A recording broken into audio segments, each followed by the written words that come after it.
Thanks for your company. The details now. The autopsy report on the 7-year-old boy whose lifeless body was found in an open drain on Monday at Katamanso Promised Land in the Greater Accra region confirms that he was killed and abandoned there. The boy went missing on Sunday afternoon when he was asked to go and get a haircut in the neighborhood. His body was later found in that drain, which was quite far from home, according to his mom. The autopsy report confirms the suspicion of the family and resident. We will be engaging the police shortly, who first suspected that the boy may have drowned. But first, here's a report by Emefa Atiamo Eli.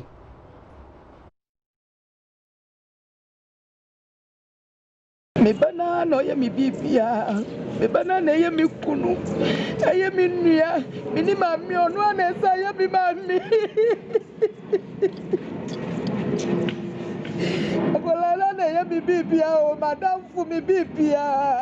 Atmosphere at the home of little Sadiq Amadou was full of grief. His mother, visibly heartbroken and sorrowful, struggled to control herself to narrate her last encounter with her son. The last time I saw my son was on Sunday at about 3:30 p.m. when I asked him to go to the barbering shop. I followed up to the barbering shop after 30 minutes and I was told he had not been there. I went out looking for him, but I didn't get any information. I even asked a few of his friends he plays with, but they all said they had not seen my son. Minutes and he now did it here. Well, 30 minutes in po, 30 minutes, 30 minutes, oh, Tomu yina kola na ya white no umeje ino mwachi no umeje ina efia kola no anu omo ebu mi ba no ko. Sadiq left home for the barber shop Sunday, June 9 at about 4 p.m. According to his mother, she followed up a few minutes later, but never found her 7-year-old son. Information went around the neighborhood, with many joining in search of Sadiq till about 2 a.m. Monday, but he was nowhere to be found. It was not until Monday morning when his body was seen in a nearby drain under construction. Neighbors continued to gather in the home of the deceased family to console them on their loss. Some of them recounted what they saw Monday morning, June 10. Here is Victoria, a neighbor, and Joseph Nanapo, the barber to whom Sadiq was headed. I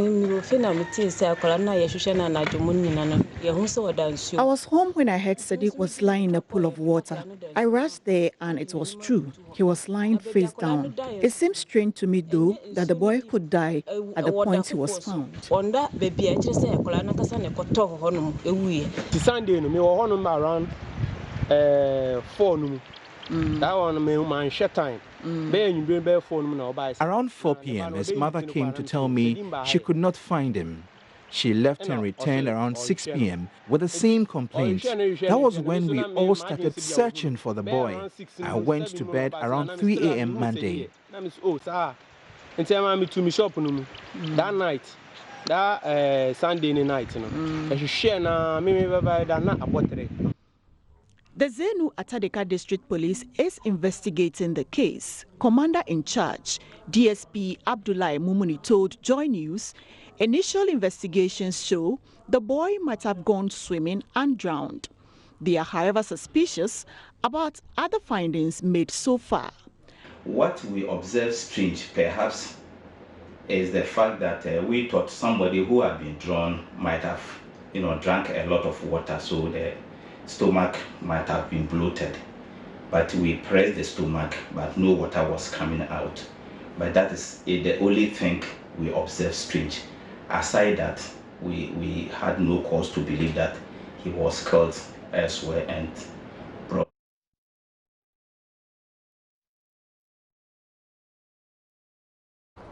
MFR Tiamo Eli with that report. Well, we've been joined by a commander of the Zenu Atadeka District Police, DSP Abdullahi Mumuni. Thank you, sir, for joining us. Thank you, madam. So what exactly made health authorities arrive at this decision that this boy was actually murdered?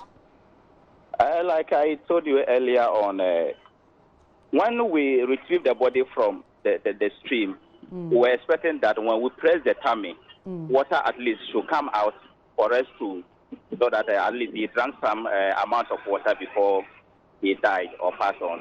But that was not the case. We pressed the tummy, but no water was coming out. But then we took the body to the morgue, and then the post-mortem was performed yesterday. So I'm asking, we know that we've heard a bit about not having water in his lungs or tummy, etc. But we are asking, what exactly made health authorities arrive at that decision? What are the details of the autopsy report that suggest that this boy could have been murdered? Yes, according to the doctor and honestly sort of detected some contusions on the body. And then he said this might have been as a result of maybe some things that were pierced into the body. So he cut the body all right, and then he realized that something like a needle was used to perhaps draw or extract blood from the body through both shoulders and on the hand and on the leg. But it takes a critical person to observe those things from outside. So what next, DSP? What other leads are you getting with regards to who may have committed this crime? Well, with this, I'll plead with you. We don't discuss our strategies on air or with the general public. But then we have put some things in place to see how best we can get close to whoever might have caused this heinous crime. Is this the first time you are recording an incident like this within the district? Yeah, for the first time we are recording an incident where the post-mortem has revealed that the person was killed before dumping into the drain. Otherwise, we had a similar case. There's a dump here, a child was drawn. Apparently, he went there with his colleagues and he got drawn. And when we retrieved the body, it was also shown that he was actually drawn. Have any arrests been made so far? No arrest has been made so far. Right. No arrest has been made so far. We are still gathering our intelligence, and then we'll hit on the ground and see if we can make any headway. Thank you very much, DSP Amadou Mumuni. He is Atadeka Zenu District Commander.